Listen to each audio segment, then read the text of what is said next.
Muito bom dia. Eu começo por agradecer à doutora Joana Carvalho pelo convite da Associação em participar nas jornadas de Psicologia Forense.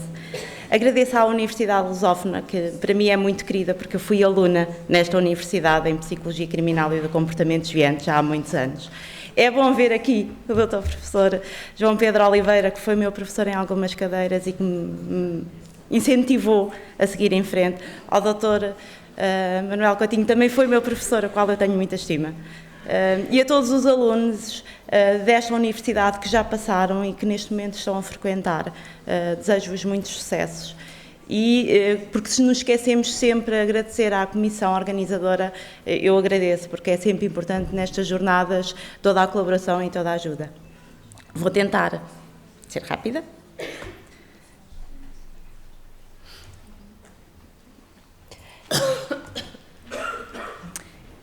O desaparecimento de uma criança é uma experiência de grande impacto emocional, que obriga muitas vezes a família a repensar-se e a questionar-se sobre ela própria, sobre os seus papéis, sobre as suas funções, sobre as suas atitudes, e muitas vezes nestas situações questionam se estiveram, se contribuíram para esta situação, em que é que falharam, e muitas vezes a própria família, que até era unida até então, começa a haver aqui alguma separação, algum afastamento devido a estas situações. Todas as famílias têm características próprias de lidar com estas situações e todas têm o direito a serem elas próprias, a gerirem todos os sentimentos e emoções como elas são e não, se calhar, como nós gostaríamos que elas reagissem nestas situações.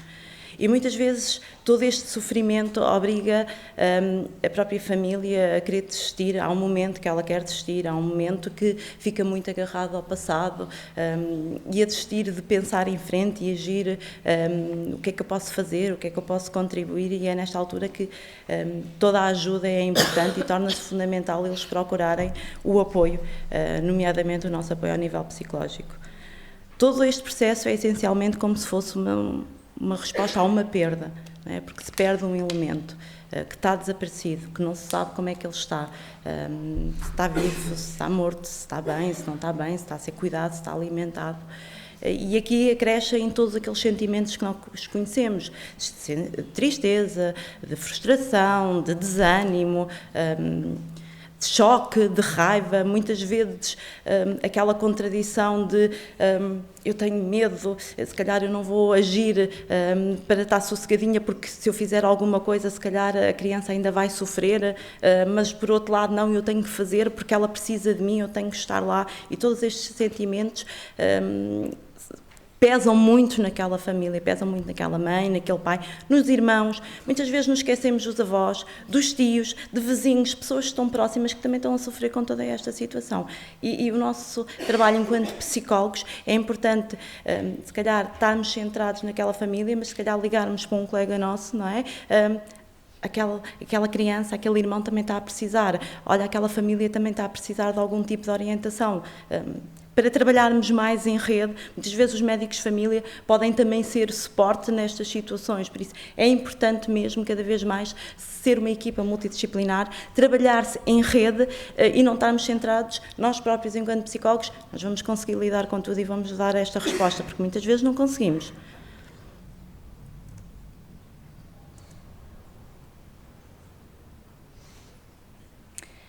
O desaparecimento de uma criança é como se fosse uma montanha-russa emocional e um fator de stress elevado, pelo que não só provoca perturbações quer emocionais, quer psicológicas, como também podem surgir vários sintomas físicos, nomeadamente fraqueza, fadiga, aquela sensação de ter o coração apertado.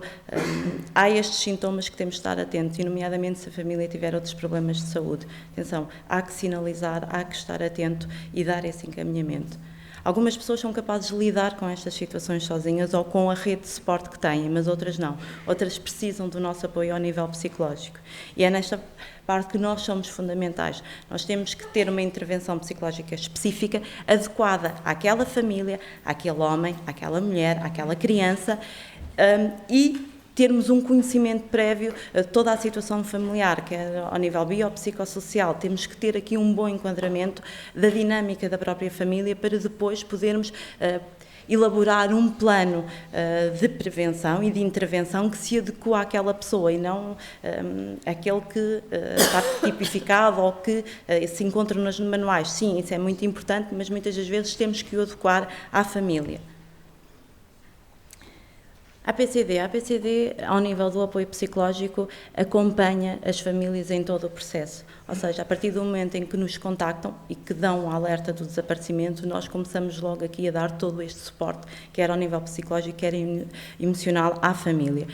Tentamos sempre alargar a nossa área de atuação e, se há crianças, tentamos também dar algum suporte a elas, se há avós a residirem na mesma casa, também dar este suporte. Que eu entrei só há um ano para a associação, eu só estou a colaborar com a associação há um ano, tenho também logo o cuidado quando estes alertas me chegam, entrar em contacto com o SOS Criança Desaparecida e fazer esta participação. Tive conhecimento desta situação, já aconselhei a família a ligar para vocês, mas já está aqui alguma informação que me foi disponibilizado.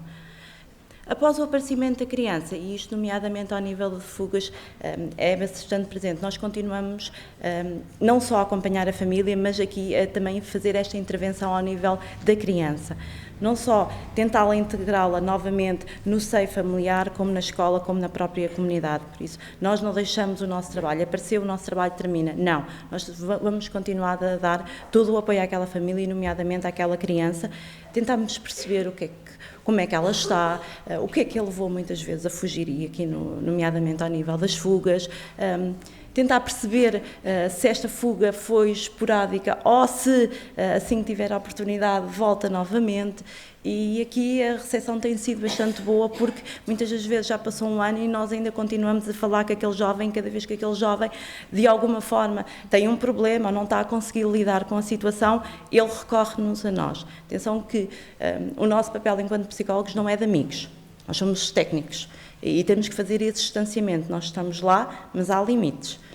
E não nos podemos esquecer isso, porque muitas vezes, quando já criamos alguns laços, alguma empatia, começa a ser assim difícil estabelecer, mas nós, enquanto psicólogos, temos que ter essa capacidade. E daqui, e tendo em conta estas situações de desaparecimento, e nomeadamente com crianças que nos abalam, e a nós, enquanto seres humanos, ser importante a supervisão. E nisso eu tenho essa sorte, porque sempre tive supervisão, e tenho também a outra sorte que mantive boas relações com alguns professores desta casa, e sempre que eu preciso eu posso recorrer a eles, e isso é muito bom. Nós regemos pelo Código Ético e Deontológico da Psicologia. A própria associação tem manuais ao nível da intervenção, quer ao nível das fugas, quer ao nível do rapto parental, a subtração de menores, quer ao nível do rapto por terceiros, quer ao nível de crianças não migrantes. Há tudo manuais específicos para cada intervenção, como é que nós devemos intervir. Neste momento, somos psicólogas, mulheres, e somos da área da psicologia clínica e da saúde e da psicologia forense. Todo este serviço é confidencial e é gratuito. Paralelamente, nós ajudamos, e como a Patrícia disse, muitas das vezes para a família é muito difícil organizar todos os documentos que é necessários, todas as informações que podem ajudar a polícia, e durante todo este processo nós ajudamos a família ao nível da recolha de informação, ao nível da recolha de documentos, encaminhá-la para outros parceiros que podem os ajudar e dar a resposta. Por isso, somos um apoio também a este nível. Encaminhamos sempre para as autoridades competentes, fazemos sempre essa sinalização, e depois há outra vertente que é a elaboração, quer de avaliações de risco psicológicas e relatório psicossociais para tribunais. Atualmente, o desaparecimento de crianças pode dever-se a diferentes causas, e associou-se este fenómeno a 5 conceitos.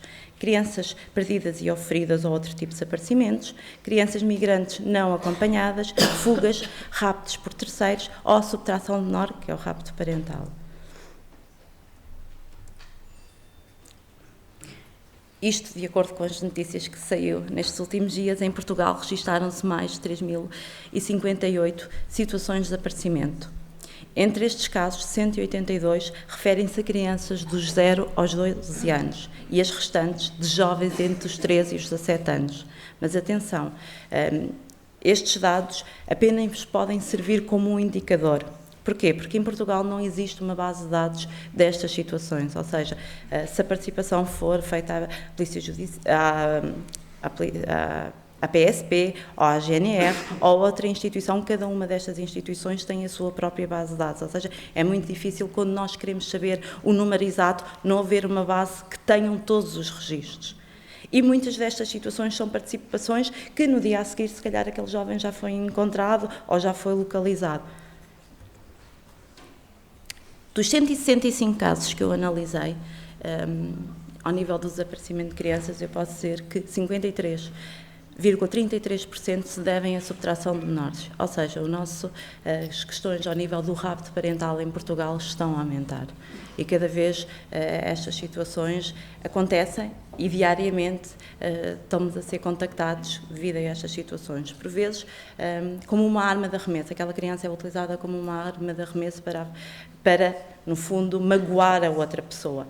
É-lhe retirado e aqui não é só levar a criança para um outro país, é mesmo privar aquele pai ou aquela mãe de contactar com a criança, de não passar os fins de semana com ela, de ter notícias dela. E isto está a aumentar. Por outro lado, as fugas também estão a aumentar, e nomeadamente entre os nossos jovens. Há muitas situações de fuga, e isto quer de norte a centro do país, incluindo ilhas. Relativamente às crianças perdidas e oferidas ou outros tipos de desaparecimento, são crianças do sexo feminino que predomina. O mesmo acontece, nomeadamente ao nível de fugas. Encontra-se mais jovens do sexo feminino do que do sexo masculino. Em contrapartida, ao nível de raptos por terceiros, é visível que as crianças do sexo feminino predominam. Ao nível da subtração de menores, voltamos a ter as crianças do sexo feminino.